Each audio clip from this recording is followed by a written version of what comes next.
recognized for 5 minutes. Thank you, Mr. Chairman. I do want to point out one thing which I think is statistically relevant, which is while November 22 turnout numbers were similar to 18, there was a dramatic difference in race. Nearly 9% higher voter turnout among white voters than non-white, and that is higher than any general election disparity in the past decade, roughly 50% higher in the previous two midterm elections. So we actually believe that this new law, SB 2020, has affected turnout. White voter turnout has gone up. Non-white voter turnout has gone down pretty dramatically. If black turnout was the same as white in the last election, 176,000 more black voters would have voted in Georgia. So we think it's the legislation effect is exactly what was intended, which is to reduce turnout among people of color. I want to I'll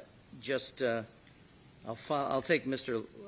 Loudermilk's lead on this. Ms. Woolard, did Joe Biden win the 2020 presidential election?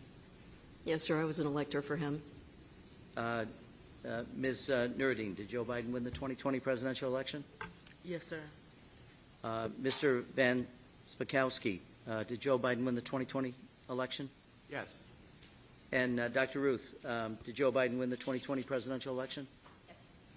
Thank you. I do want to if I can start, Ms. Woolard, one of the provisions in SB 202, that provides for unlimited voter challenges, which is interesting, allows any Georgia voter to challenge without any requirement of concrete, as I understand it, or particularized knowledge, the eligibility of an unlimited number of county voters, which I would assume places a significant burden on county boards of elections, because they have to then do an investigation. I think it's within 10 days.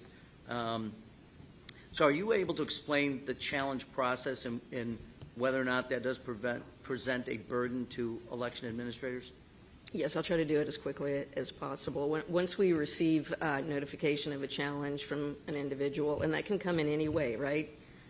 You know, letter over the transom, email, any kind of database, anything. There's no parameters in that legislation. We have 10 days to investigate the claim. We have 10 days. Within that 10 days, we need to set a hearing date, and we need to notify all the people who've been challenged.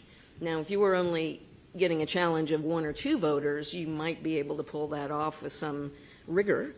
But if you get a challenge list of thousands of voters, you've got to notify people to come down to a hearing to defend the challenge, regardless of whether you've had the opportunity to sort of clean through that list. We had challenges almost, it seemed like monthly in the last year. As I said, I think 30,000. I didn't have enough time when I got the invitation to verify that number, but it's at least that.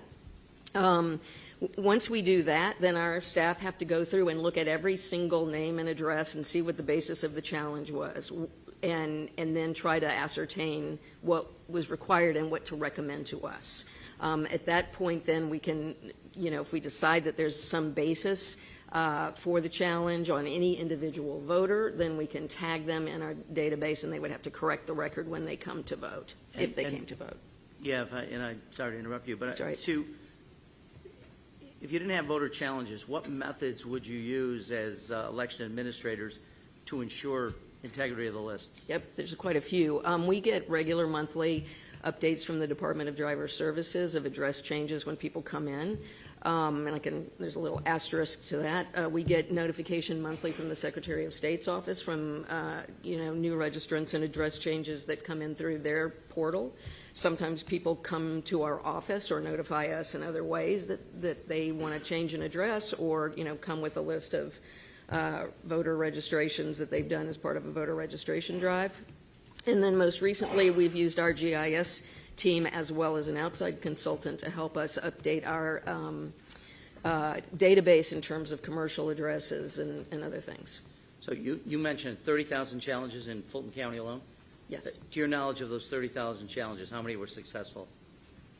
Well, successful is a little bit of an ambiguous term in this regard. How many were disqualified? no one was referred because of criminal activity or, or double voting or anything like that.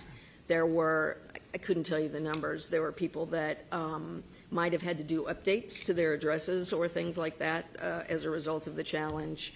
And then, in terms of like the pure challenge, and we got lots and lots of feedback about errors alleged or otherwise. Dr. Ruth can recount her experience in being challenged in the aggravation of having your address pulled because you have a geographical quadrant at the end of your address, and someone thought that wasn't something that was appropriate. Very good. Thank you. Thank you all for being here. I yield back. The gentleman yields back. Mr. Carey.